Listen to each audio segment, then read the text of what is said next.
তিশা, এই তিশা, কোথায় গেলি? সেই কখন থেকে ডাকছি, মেয়েটার কোনো পাত্তাই নেই। গিয়ে দেখি তো।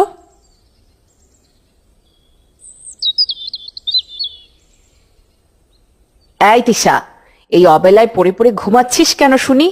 আমি যে তোকে এত ডাকছি, এতেও কি তোর ঘুম ভাঙছে না? মামি, আমার শরীরটা অনেক খারাপ, তাই একটু বিশ্রাম নিচ্ছিলাম, কিন্তু কখন যে চোখ লেগে গেল বুঝতেই পারিনি। শরীর খারাপ না ছাই, যত সব কাজ না করার বাহানা। আমার কাছে এসব ন্যাকামি করে কোনো লাভ হবে না। জলদি ওঠ, আর বাইরে গিয়ে দেখ, একটা ঝুড়ি আর কোদাল রেখেছি। ওটা নিয়ে ঘরের পেছন থেকে এক ঝুড়ি মাটি কেটে নিয়ে আয়।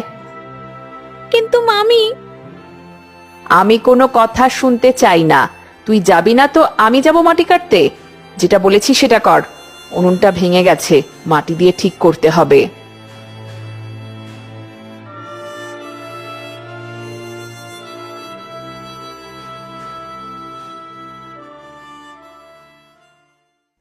সেই কোন সকালে পাঠিয়েছি এক ঝুড়ি মাটি আনতে, কিন্তু দেখো এখনো তার আসার কোনো নামই নেই। আজকে আসুক, ওর একদিন কি আমার একদিন। কি হয়েছে? সকাল সকাল এত রেগে আছো কেন? নিশ্চয়ই দিশা আবার কিছু করেছে, তাই না? তোমার ভাগ্নিটাকে নিয়ে আমি আর পারি না। যত দোষ সব তোমার। বলি, যখন ওর মা বাবা মারা গিয়েছিল তখন আধ বাড়িয়ে এ বাড়িতে ওকে আনতে গেলে কেন শুনি? তখন তো বলেছিল ও নাকি আমার সব কাজ করে দেবে। আর এখন তো দেখছি কাজের নামে আমার বাড়ির অন্ন ধ্বংস করছে। এভাবে বলো না। অসহায় মেয়েটিকে আমি কি আর ফেলে দিতে পারি? আমরা ছাড়া যে ওর আর কেউই নেই। ওকে তো তুমি নিজের মেয়ের মতো ভাবতে পারো। তুমি চুপ করো, আমার এগুলো শুনতে ভালো লাগে না। ওকে আমি নিজের মেয়ে ভাবতে যাব কেন শুনি? আজকে না হয় কালকে আমার তো নিজের সন্তানই আসবেই।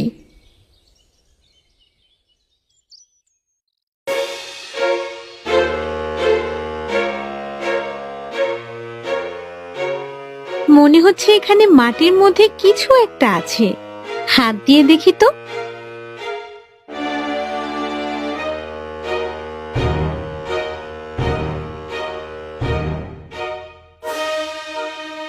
আরে, এই মুখ বাঁধা হাঁড়িটা এইখানে কে রেখেছে? আমি দ্রুত মামির কাছে যাই, তাকে গিয়ে বলি,